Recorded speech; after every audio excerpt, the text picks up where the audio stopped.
The Raw Baby Diary. The Raw Diary. What about Hear Me Out? This is the first episode of Hear Me Out.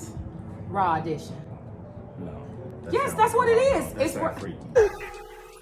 Can we say raw hair edition? I like Hear Me Out. All right, would you like to do the intro?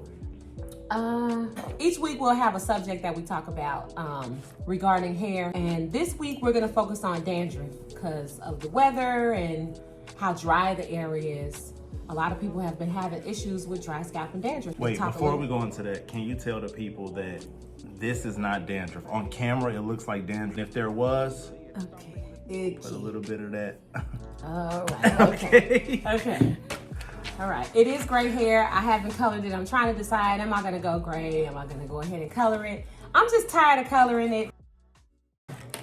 So, like, what's one of the first questions we wanted to ask about? Okay, so the first question I get all the time is, what's the difference between dry scalp and dandruff?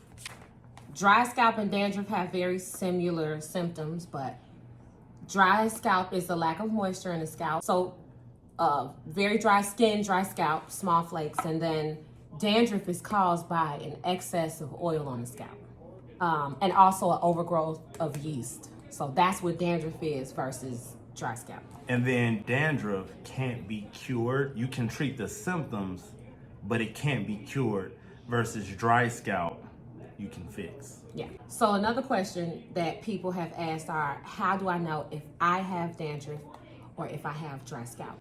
Now, we kind of almost touched that, but do you want to answer that one?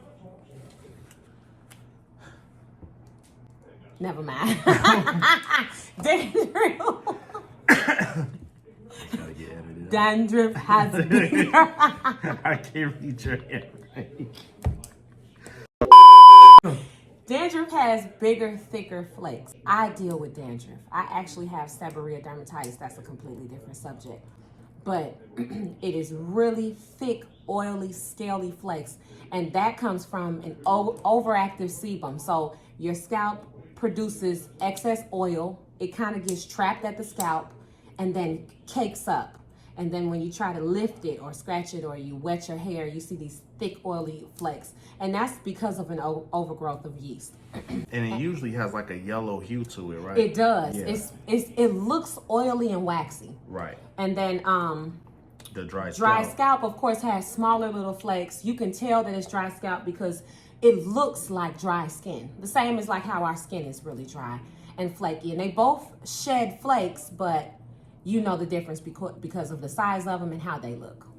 Before we leave, because we're going to touch on alopecia, dandruff, and all these subjects later, but another thing that happens all the time is someone sees flakes, they see dandruff, and the first thing, especially in the 4C, I won't say the black community, but the 4C community or the 4B, the curly community. Let me put oil on it, or let me grease the scalp. Yeah.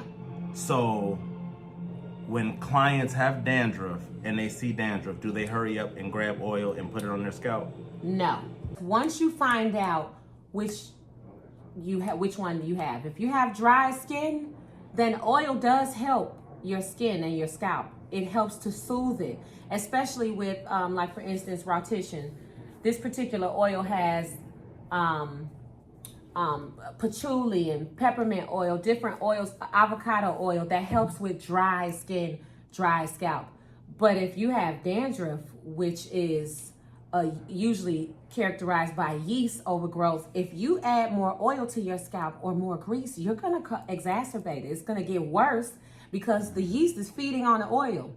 So I always tell my clients, your best bet is to do a hot oil treatment and remove the excess. So if you do have dandruff and you have issues with thick scaly flakes and it feels like it always comes back every time you wash your hair, we'll get into one of the reasons why that happens, or a few reasons why that happens, and we'll get into how you use your oils with those symptoms and those issues associated with dandruff versus dry scalp. Now, if you just have dry, flaky scalp, then the oil can help, and you could put oil in your hair. But you'll know, those people who have dandruff, they'll know what I'm talking about, because when they put the oil in their scalp, they'll see an adverse reaction. They'll see their scalp even look flakier if they put oil in it. So it doesn't really help it that much. But those who put it in their scalp and it does help it, they'll see it kind of calm and ease their scalp, and they won't see as many flakes. But we'll get into more about the oils and how it can help you, or alternatives to prevent some of those symptoms of dandruff and dry scalp. We'll talk about that in another segment. Perfect.